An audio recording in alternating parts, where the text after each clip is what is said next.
encuentro en compañía con el diputado Leopoldo Moró. Gracias, Moró, por estar con nosotros. No, gracias por la invitación. Bueno, recién hablaba con el Chino Navarro justamente lo que se necesita como para competir el año que viene, que hay muchos argentinos que dicen, no basta, yo esto no lo tolero más, ya no se puede vivir así. ¿Cómo está ese armado? Yo lo veo con optimismo. Creo que se ha ido avanzando en muchos planos, porque no se trata solamente de juntar dirigentes de la política. En primer lugar, lo que hay que juntar es a la gente, ¿no? Que es mucho más importante que los dirigentes. En segundo lugar, la unidad no tiene que atenerse solo a la política. Yo creo que hay que lograr un acuerdo entre la política, la producción y el trabajo. Y en el campo del trabajo, por ejemplo, bueno, los gremios combativos o que han decidido confrontar con este modelo económico han ido creciendo en volumen, a punto tal de que prácticamente ya ni siquiera existe el triunvirato de la CGT. Hay más de 80 gremios nucleados en lo que se llama el Frente Sindical para el Modelo Nacional, donde están las dos CTA, la Corriente Federal de Trabajadores que encabeza Palazzo, que no es un hombre que venga del peronismo, sino más bien del radicalismo. Así que en ese plano se va dando. En el plano de los movimientos sociales también, yo creo que ahí se va articulando la idea de que se incorporen a un frente opositor. Y en el campo de la política, bueno, hay un ejemplo muy reciente, muy fresco, que es la decisión de los sectores del justicialismo de juntarse para impedir que Cambiemos tenga 2/3 en el Consejo de la Magistratura, que ha sido un paso clave, porque el gobierno, como no tiene ninguna buena noticia que dar en el campo de la economía, en el campo social, se ha dedicado fundamentalmente a perseguir, a poner en marcha elementos de persecución, a políticos, a sindicalistas opositores, a movimientos sociales. Bueno, están presos los dueños de este canal por persecución política. Entonces, para ellos era clave controlar ese Consejo de la Magistratura, porque de ahí extorsionaban a los jueces o ofrecían premios a los que iban a designar jueces. Al no tener esa mayoría de 2/3, no pueden designar ni pueden remover jueces a su gusto y piacere. Entonces se le ha desarmado la colina estratégica de poder, que era donde ellos se apoyaban. Ellos se apoyan en dos pilares: en la persecución judicial y en la persecución mediática a través de los grandes grupos concentrados, como el caso del Grupo Clarín. Una de esas dos herramientas se les ha descalabrado porque se juntó, porque se unió la oposición política. Ahora, cuando se habla justamente de esta competencia, una de las cosas que a mí me llama la atención es escuchar de nuevo Massa, Cristina Fernández. Es como un revival, es como que por momentos tengo un déjà vu. ¿Eso es bueno para la política? ¿Es bueno para el votante, para el que esté en casa y que dice, a ver, ¿qué hago el año que viene? ¿A quién voto? ¿Está bueno eso? No, lo que no está bueno es hacer creer o imponer la idea de que la unidad, te reitero, se da porque se junta fulano con mengano. Sí, el representante de la bandera política. Claro. Sí. Acá lo que hay que lograr es que todos se pongan de acuerdo en un programa común para transformar esta realidad. Lo que pasa es que Massa con Cristina estuvo en las antípodas. No, bueno, si bien en algún momento estuvo... Olvídate de Massa y de Cristina. Lo que importa es que Massa y Cristina eventualmente se pongan de acuerdo en lo que hay que hacer para cambiar esta situación. Porque lo dramático para la gente es salir de esta situación. Ya no es... El problema no es tanto ganarle a Macri. Ya yo te diría que eso va a ser relativamente fácil. La caída de Macri es espectacular entre la gente que lo votó. Hay gente que te dice, me corto la mano antes de volverlo a votar. Entonces, el problema es qué hacemos después de Macri. Porque lo que Macri le deja a la Argentina es una Argentina devastada, socialmente y económicamente. Te voy a dar nada más que 2 cifras para que nos demos una idea de lo que significa. Macri hizo este acuerdo con el Fondo Monetario Internacional porque había entrado en cesación de pago la Argentina. Nadie lo explica, pero es así. Para ver si llega hasta el 2019 sin entrar en cesación de pago. Ni siquiera eso está garantizado. El año que viene, lo que resta de esto, y el año que viene hay que pagar 82.000 millones de dólares de interés y capital de deuda, de vencimientos, más otros agujeros del saldo de la balanza comercial, 82.000. El fondo ya entregó 30.000 aproximadamente, le falta entregar otros 30.000, para redondear, no es exactamente el número. Quiere decir que ya el año que viene va a haber una diferencia. Vos tenés que pagar 82.000, te dan 30.000, sí. Ahí tenés que renegociar, etc. Sí. Pero lo más grave es después. En el 2020 al 2023, gracias a Macri, la Argentina va a tener que pagar en esos 2 o 3 años 131.000 millones de dólares. ¿Y sabés cuánto va a quedar del préstamo del Fondo Monetario? 6.000. O sea, la Argentina va a caer, gracias a Macri, en cesación de pagos antes que él se vaya o inmediatamente después que él se vaya. Y además te va a dejar un país sin industria, como ocurrió con la dictadura militar. Te dejaron un país sin industria. Hay un industricidio en la Argentina. Todos los días, dos o tres empresas de mayor o menor volumen cierran, todos los días. Y esto se va a agravar a fin de mes. ¿Por qué? Porque los empresarios tienen que salir a buscar plata para pagar aguinaldos y vacaciones, y ahora en algunos casos el bono, y la plata se la van a entregar a valores de 120% de interés, etcétera. Entonces muchos, ya me han dicho, van a decir, bueno, dame, yo agarro esa plata, pero no voy a pagar el aguinaldo y las vacaciones, voy a pagar la indemnización y bajo la persiana porque no tengo más capital de trabajo, no puedo más. O sea, va a haber un tendal de trabajadores en la calle, que va a agravar el problema, porque va a haber, eso significa más recesión, menos consumo, más recesión. Sí, claro. Entonces lo que hay que pensar es qué hacemos con eso, ya no ganarle a Macri. Es imprescindible ganarle para cambiar eso. Pero entonces no nos fijemos tanto en que si fulanito, menganito, pensemos qué podemos hacer. Por ejemplo, una cosa que hay que hacer urgente en la Argentina es desdolarizar el valor de las tarifas de los servicios públicos, están dolarizadas.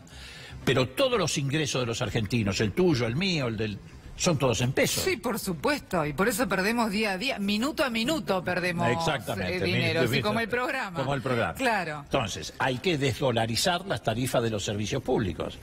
Hay que desdolarizar los combustibles, porque todo eso Macri lo llevó a valor dólar. Hay que desdolarizar alimentos, porque cuando él resolvió quitar las retenciones, los alimentos también pasaron a valor dólar.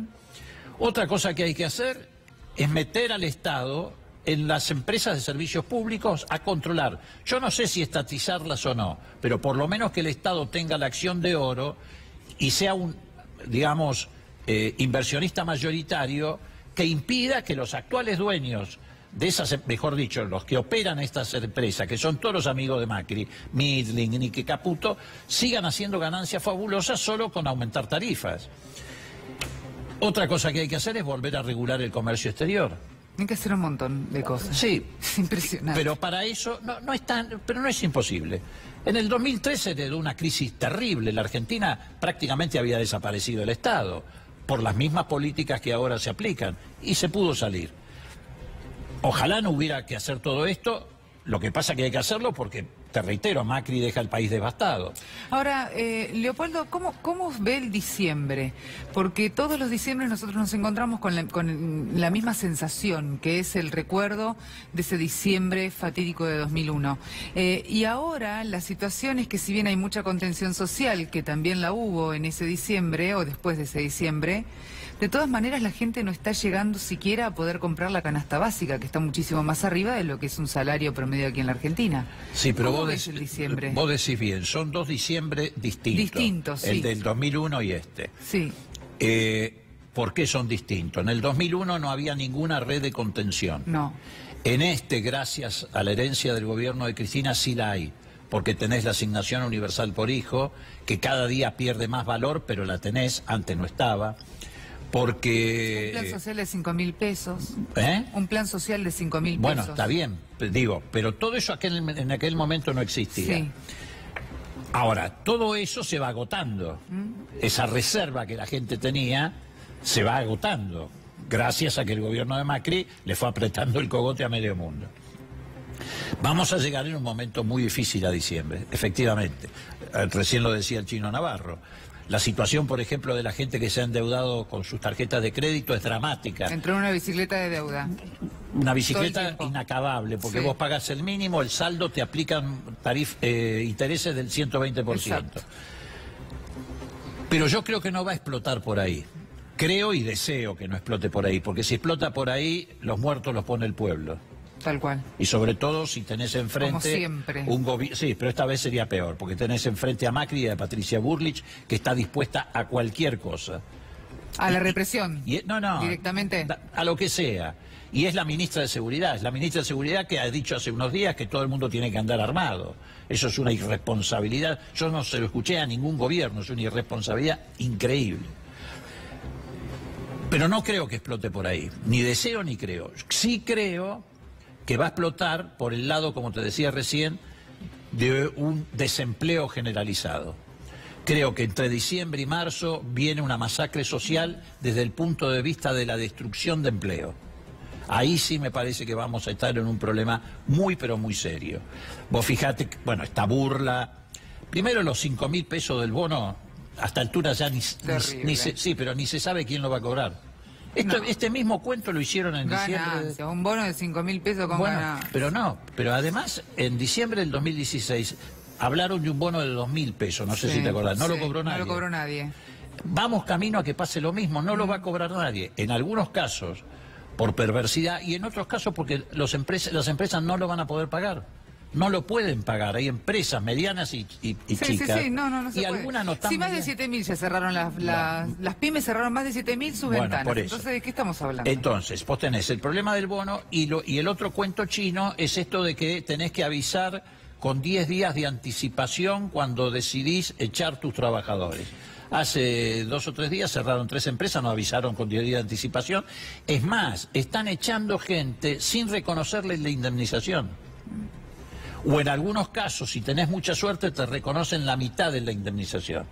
Por eso te digo que me parece que va a explotar por ese lado, más que por lo que tenemos fijado en la memoria, que es la toma de supermercados, etcétera, etcétera. Ahora, aunque tenga otra forma la crisis, es una crisis. Aunque la gente no salga a golpear la puerta de los bancos, es una crisis, que se manifiesta de otra manera. Así que no es ningún consuelo. No. Pero bueno... Tampoco... Es igualmente preocupante. Pero por supuesto, totalmente preocupante. Pero nosotros no le podemos mentir a la gente. A mí, la verdad, me resulta incómodo decir todo esto, porque uno puede estar apareciendo como un pájaro de mal agüero, pero es la realidad. Se lo decíamos también antes de la elección del 2017. Miren que después de la elección van a venir los tarifazos. La verdad, mucha gente no nos escuchó. Y vinieron los tarifazos, etcétera, etcétera. Y la devaluación de abril, y 100% de devaluación, y la inflación explotó, y hoy estamos hablando ya de una inflación que casi toca el 50%, etcétera. Ahora, también quiero decirles, con la misma certeza que digo que la Argentina va al default, que la Argentina está transitando el industricidio, que vamos a salir. Tengo la misma convicción. ¿Por qué? Porque ¿Cuántos años nos va a costar? No sé cuántos años nos va a costar. Va a depender mucho del tamaño que tenga la fuerza política que construyamos para plantarse frente al Fondo Monetario Internacional y frente a los poderes internos y de la batalla cultural que podamos ganar. Porque todavía nos falta en ese sentido ganar una batalla cultural. Nosotros no solamente competimos contra Macri y la banda de sus amigos que se está enriqueciendo, o contra Macri y los que manipulan el Poder Judicial para llevar preso a cualquier voz disidente. Estamos compitiendo también contra poderes que conforman una mentalidad. Te dicen, bueno, resignate, militan el ajuste. Cada vez que hay un ajuste sale en Clarín una nota que dice, bueno, ahora se puede vivir en 30 metros cuadrados, y vos ponés esto acá y allá. El otro día salió un aviso del Ministerio de Energía respecto al auto. La gente ya no pudo sobre el auto. Entonces te dicen, bueno, podés ahorrar combustible. Si te compras un auto de más de 700.000 pesos, si no prendés el aire acondicionado que te consume un 20%... Si cocinas con la olla a vapor... Entonces vos lees el diario y decís, bueno, no uso el aire acondicionado, abro las ventanillas. No, tampoco abrás las ventanillas porque alterás la dinámica del auto y entonces el auto tiene que ir contra el viento más fuerte. A ver, eso es una batalla cultural. Eso no es culpa del gobierno de Macri. Macri usa eso, se enanca en eso. Pero esa batalla cultural hay que ganarla, o como la gente que antes decía, ya menos. Te decía, bueno, la verdad es que estábamos pagando tarifas muy baratas. Quieren que vos naturalices la pobreza, te resignes, es la resignación de la pobreza. ¿me entendés? Te quieren instalar la resignación de la pobreza. En la época de Cristina Fernández y de Néstor Kirchner, ¿se quejaban los empresarios de no estar ganando plata? Por ejemplo, los de las eléctricas, el gas, ¿se estaban quejando porque estaban ganando menos dinero? Con una tarifa tan baja, ¿no? No. A ver, los empresarios, tenés dos tipos de empresarios. El empresario que depende exclusivamente del Estado o de tarifas de servicios públicos, y el empresario que depende del mercado, del consumo, etcétera. Los que dependían del consumo no se quejaban, porque el consumo crecía. Ni de norte, ni de sur, ni... Ahora no, ellos sí. Ellos sí, pero ¿sabés que se quejaban de que no ganaban lo que quieren ganar? El problema de los empresarios en muchos casos no es que se quejan porque no ganan, sino porque no ganan lo que quieren ganar, que es otra cosa. Y ahí es donde entra el Estado y decirle, no, muchachos, ustedes pueden ganar hasta acá, porque si ganan de acá para arriba, le están sacando a la sociedad. Es el caso típico de las tarifas de servicio público. En la época de Néstor y de Cristina, vos pagabas una tarifa de servicio público que te parecía barata o era relativamente accesible. Pero ¿qué pasaba? Vos tenías un saldo de tu ingreso, de tu salario, que al no dedicarlo a pagar tarifas muy altas, lo dedicabas a comprar un pantalón, un plasma... ¿Pero eso trajo problemas al país? No, al contrario, eso le dio actividad económica al país, le dio consumo. Y el empresario, que pagaba también tarifas accesibles de gas, de electricidad y de agua, y tenía un resto y un saldo, compraba una maquinita más, empleaba 2 trabajadores más, movía la inversión, la producción. Entonces vos tenías consumo en movimiento y producción, inversión en movimiento, o sea, la economía en movimiento. Esto no significa que no tenías problemas, pero eran problemas que se podían resolver porque la economía funcionaba. Te doy otro dato. A ver. Desde que asumió Néstor hasta que se fue Cristina, el país pagó 192.000 millones de dólares de deuda que había quedado heredada de los gobiernos anteriores. Y el empleo creció, la inclusión social creció, los jubilados tuvieron la movilidad jubilatoria que antes no la tenían, tenías un plan Progresar para que los chicos estudiaran, había un subsidio para que pudieran estudiar, etc. El gobierno de Macri endeudó, no pagó, endeudó a la Argentina, si incluís el crédito del Fondo Monetario, casi en 180.000 millones de dólares. Es una cifra parecida a la que pagaron los gobiernos de Néstor y de Cristina, pero es al revés.